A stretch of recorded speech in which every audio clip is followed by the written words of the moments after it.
In March I was earning £2,000 a month. I was made redundant. By October I had nothing left, so then it became £71 a week.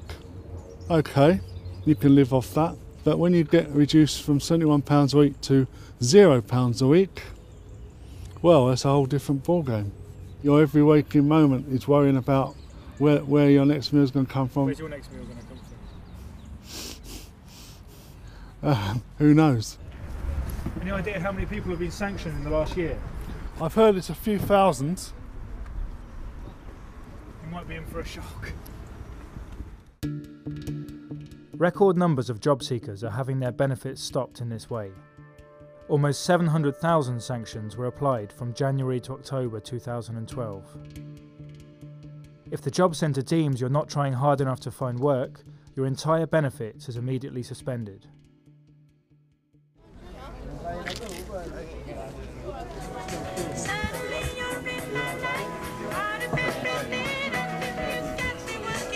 It's heaving now compared to what it was. We've seen a real change in the types of need lately. Over the last few months we've seen a lot more people being sanctioned by the Jobcentre. They don't seem like they should be on job seekers allowance anyway, a lot of them. Some of them have got obvious problems, mental health issues and things like that. I got sanctioned, yeah, for at least 7 weeks, 8 weeks it was. The Jobcentre expect us to live on sweet nothing because we've got no food, no electric.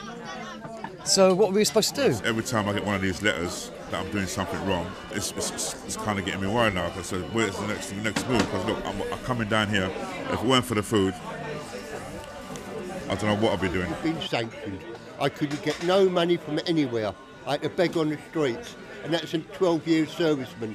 We want to know why people are being sanctioned, because at the moment vulnerable people are getting caught in the crossfire. The Guardian has spoken to several Jobcentre staff who describe a culture of targets and pressure to sanction claimants. It's all about stopping people's money. I've been put on a performance improvement plan because I don't sanction enough people. I got told, for example, I need to get X amount of sanctions by March, about 2 a week. We're facing ever greater pressure to send them off for sanctions. We're seeing the most vulnerable people being sanctioned. People with language difficulties, people who can't read and write, people with learning difficulties. We've been here before.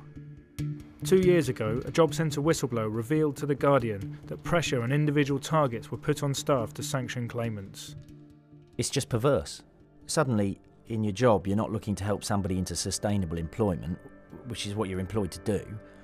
You're suddenly looking for ways to trick your customers into not looking for work. You know, you may well have read this article at the weekend. They are now told in their Jobcentre to sanction 3 people per week, so their benefits are then suspended. So if they don't turn up for a job interview or whatever, their benefits are suspended. And the mantra, he says, in his office is saving the public purse is the catchphrase here. Well, I've never heard such claptrap in my life. No one's given edicts out to sanction 3 people. I mean, the fact is that people are sanctioned when they refuse to take work. The Department for Work and Pensions later admitted that such targets had been imposed and said these were removed immediately. But here's an example of a performance improvement plan issued to a staff member over a year later. It features a detailed calculation of what is now called a minimum expected level. Each full-time Jobcentre advisor should refer 8.6 customers a month for sanctions. I'm really pretty up against it and pretty desperate to get to be working again. When I was made redundant, I thought, well, you know, with my skills and experiences, 20 odd years in social work, it'd be easy to get a job. I was sending 25, 50 CVs out a week to people. On the 15th of November, I was there at 3 o'clock, and within 1 minute she decided I was going to be sanctioned. Allegedly, I was not looking for work in a diligent enough manner. The Friday of the week before, I'd had a 9-hour assessment interview, but she didn't want to listen to that. It's reduced me from poverty to penury. You stop looking for work, you've got to start thinking in survival terms. I have at times gone to the back of supermarkets and looked for stuff in the bins. I'm not proud to say that, but I have. I've also begged a couple of times.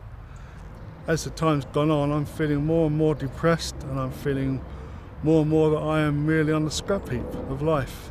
A year ago I was working with people who had no money, and I had all the answers. But now that now I'm on the receiving end of it, I find I've got no answers.